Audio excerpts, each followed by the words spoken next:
पिछले कुछ सालों में हमारे देश में डिजिटल पेमेंट का चलन काफी बढ़ गया है।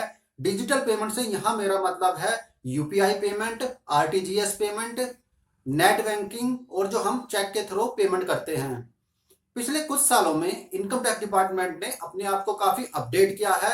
अब इनकम टैक्स डिपार्टमेंट इस मैकेनिज्म पर काम करता है कि कोई व्यक्ति अपने इनकम तो छुपा सकता है लेकिन अपने खर्चों को नहीं छुपा सकता।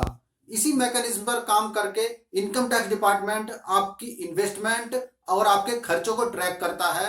आज हम इसी मैकेनिज्म पर बात करेंगे।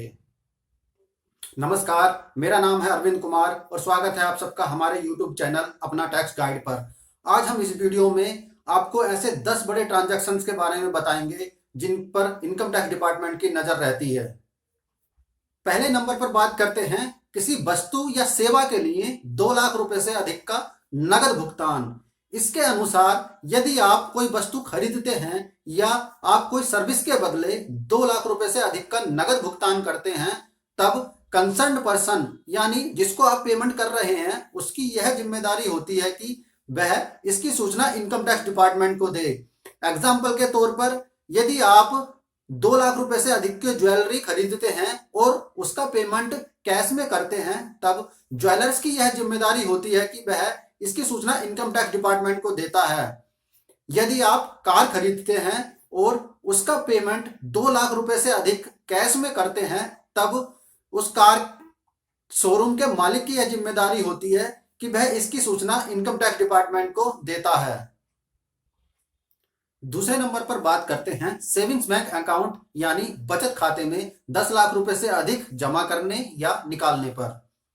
इसके अनुसार यदि आपने एक फाइनेंशियल ईयर में यानी 1 साल के भीतर 10 लाख रुपए से अधिक अपने सेविंग्स बैंक अकाउंट में जमा किए हैं या फिर निकाले हैं, तब इसकी सूचना बैंक के द्वारा इनकम टैक्स डिपार्टमेंट को दे दी जाती है।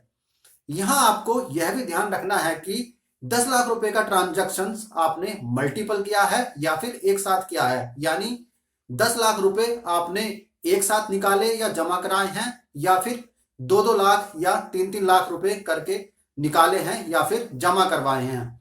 यहां आपको यह भी ध्यान देना है कि हम यहां कैश की बात कर रहे हैं, यानी कैश में ट्रांजैक्शन की बात कर रहे हैं, ना कि डिजिटल पेमेंट की। यह लिमिट कैश में सिर्फ 10 लाख रुपए की है।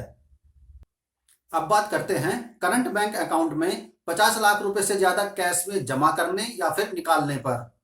इसके अनुसार यदि आपने एक फाइनेंशियल ईयर में यानी 1 साल के भीतर अपने करंट बैंक अकाउंट में 50 लाख रुपए से ज्यादा का ट्रांजैक्शन किया है, यानी आपने अपने करंट बैंक अकाउंट से 50 लाख रुपए से ज्यादा कैश में निकाले हैं या फिर कैश में जमा करवाए हैं, तब इनकम टैक्स डिपार्टमेंट को इसकी सूचना बैंक के द्वारा दे दी जाती है। अब बात करते हैं 10 लाख रुपए से ज्यादा की एफडी कराने पर। इसके अनुसार यदि आपने एक फाइनेंशियल ईयर में यानी 1 साल के भीतर 10 लाख रुपए से ज्यादा की एफडी कराई है, तब इसकी सूचना बैंक के द्वारा इनकम टैक्स डिपार्टमेंट को दे दी जाती है। यहां यह जरूर ध्यान दें कि जब हमने सेविंग्स बैंक अकाउंट और करंट बैंक अकाउंट की बात करी थी, तब हमने कैश ट्रांजैक्शंस की बात करी थी, लेकिन एफडी के मामले में ऐसा नहीं है। एफडी आप किसी भी माध्यम से कराएं, चाहे वो कैश पेमेंट करके कराएं या फिर चेक या डिजिटल पेमेंट करके कराएं, तब भी इनकम टैक्स डिपार्टमेंट को बैंक के द्वारा इसकी सूचना दे दी जाती है। 5वें नंबर पर बात करते हैं एक सीमा से अधिक क्रेडिट कार्ड के बिल का भुगतान करने पर। इसके अनुसार यदि आपने अपने क्रेडिट कार्ड का बिल 1 लाख रुपए से अधिक कैश में किया है, तब उसकी सूचना क्रेडिट कार्ड कंपनी और बैंक के द्वारा इनकम टैक्स डिपार्टमेंट को दे दी जाती है। यदि आप अपने क्रेडिट कार्ड बिल का भुगतान डिजिटल पेमेंट द्वारा करते हैं, तब यह लिमिट 10 लाख की होती है।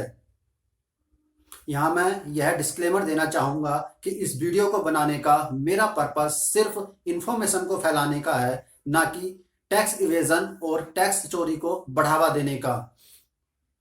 वीडियो में बताए गए सभी फैक्ट्स ऑथेंटिक हैं, जो कि इनकम टैक्स रूल्स और इनकम टैक्स एक्ट के अनुसार ही हैं।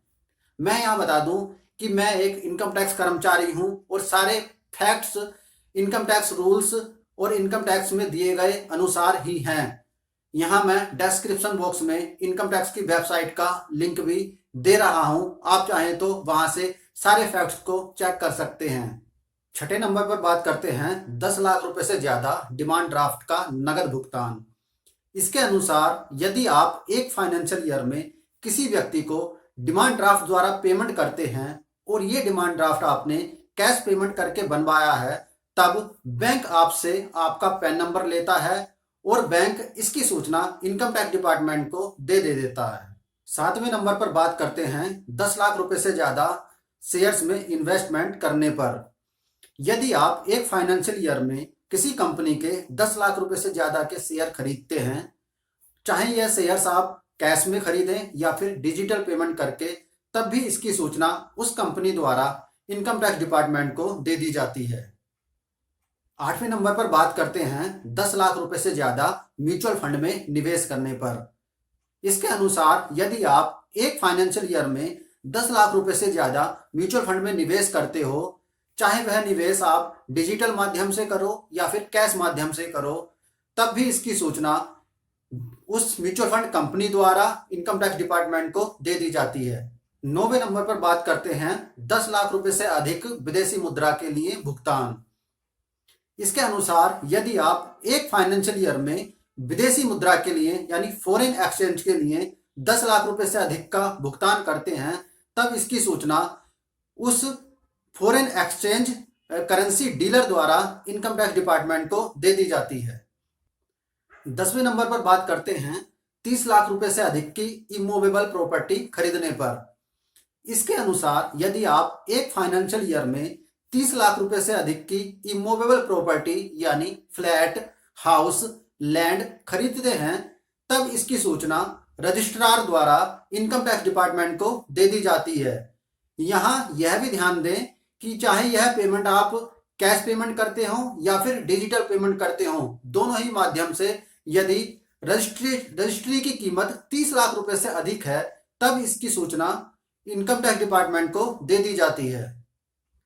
तो दोस्तों, ये थे कुछ मेजर ट्रांजैक्शंस। अब यहाँ क्वेश्चन यह आता है कि इस तरह की इंफॉर्मेशन इनकम टैक्स डिपार्टमेंट के पास पहुंचने के बाद डिपार्टमेंट क्या करता है। डिपार्टमेंट सबसे पहले इस तरह की इंफॉर्मेशन मिलने पर उस व्यक्ति का इनकम टैक्स रिटर्न उठाकर देखता है और उन सभी खर्चों को जस्टिफाई करता है, यानी उन सभी खर्चों को मैच करता है। यदि किसी व्यक्ति ने रिटर्न फाइल नहीं किया होता है, तो उस व्यक्ति को यह मान लिया जाता है कि इसकी इनकम 2.5 लाख रुपए से कम है। तब डिपार्टमेंट यह चेक करता है कि यदि इस व्यक्ति की इनकम 2.5 लाख रुपए से कम है, तब यह इतना खर्चा कैसे कर रहा है। तब उस व्यक्ति को नोटिस इश्यू किया जाता है और इनकम टैक्स डिपार्टमेंट उसके अनुसार आगे की कार्यवाही करता है। दोस्तों, इस वीडियो में हमने सभी ट्रांजैक्शंस को बड़े सरल तरीके से बताने की कोशिश की है। उम्मीद है यह जानकारी आपको पसंद आई होगी। ऐसी ही इनकम टैक्स से जुड़ी इंपॉर्टेंट इंफॉर्मेशन के लिए हमारा चैनल अपना टैक्स गाइड को सब्सक्राइब करें और बेल आइकन भी दबा दें, ताकि टैक्स से रिलेटेड हर एक इंपॉर्टेंट वीडियो आप तक पहुंच सके। तो चलिए, इसी के साथ हम आपसे लेते हैं विदा। मिलते हैं अगली एक इंपॉर्टेंट वीडियो में। तब तक के लिए जय हिंद, जय भारत।